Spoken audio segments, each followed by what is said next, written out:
So everybody, this is Small World. I'm here with Jackie Baxley. Jackie, can you introduce yourself?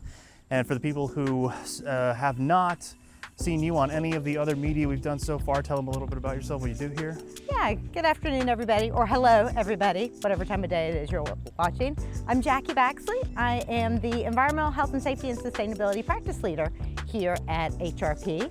I've been here a little over 16 years, working on both projects and now being in the practice leader role. Awesome.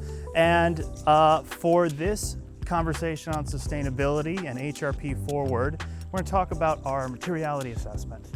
Now, you probably heard us talk about it on a couple of our other platforms, especially our podcasts, but we want to take this opportunity to kind of go over it again, take a perspective of kind of an inward-facing thing and an outward-facing thing for the materiality assessment. Yeah, great.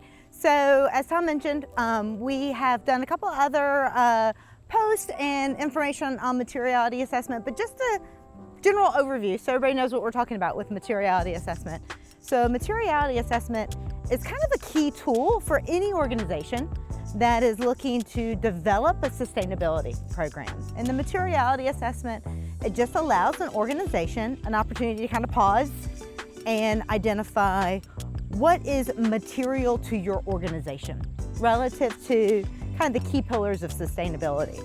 And so in a traditional materiality assessment, you would be engaging with your stakeholders to see what is important to your stakeholder group and what is important to your company's success and viability, if you will. And so the things that end up being both important to your stakeholders as well as things that are important to your business, that becomes the most material.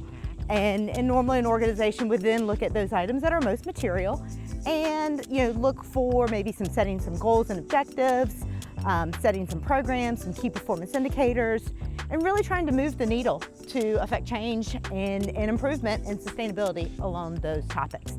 So topics could be things like climate change, energy, water, JEDI. You've probably talked to Alicia on one of these with justice, equity, diversity, and inclusion.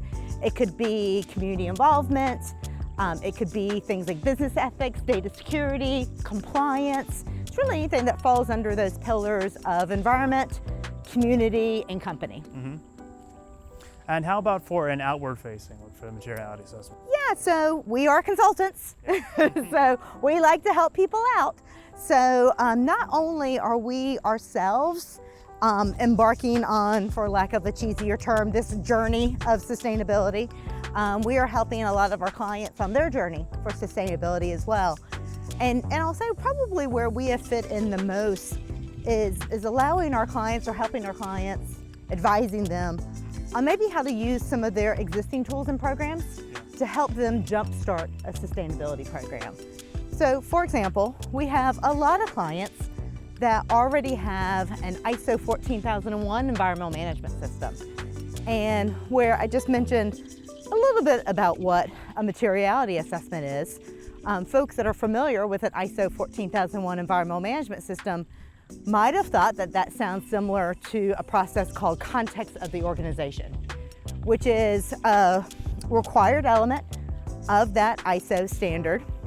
And as an organization is developing an ISO 14001 environmental management system that could be certified to that standard, they also have to pause and understand kind of the big picture aspect of their organization by identifying what are the internal and external issues that could either help their organization meet the intended outcomes of their environmental management system or might limit their ability to meet their intended outcomes.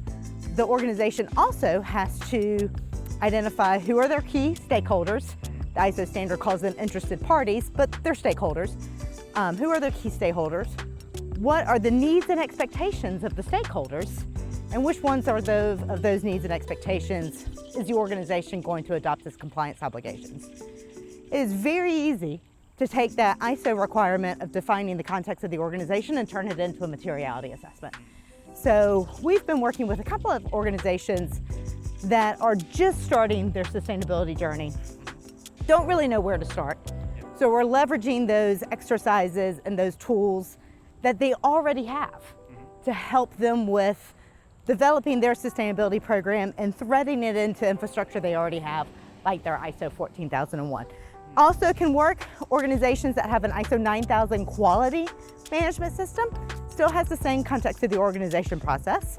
It's just instead of looking at quality, one would be looking more holistically about a sustainability program. So, yep. Okay, well, cool, Jackie. Well, thanks for talking to us today. Absolutely. Everybody out there, hopefully this made your small world a little bit bigger. Thanks, everybody. We'll see you on the next one. Bye. Bye.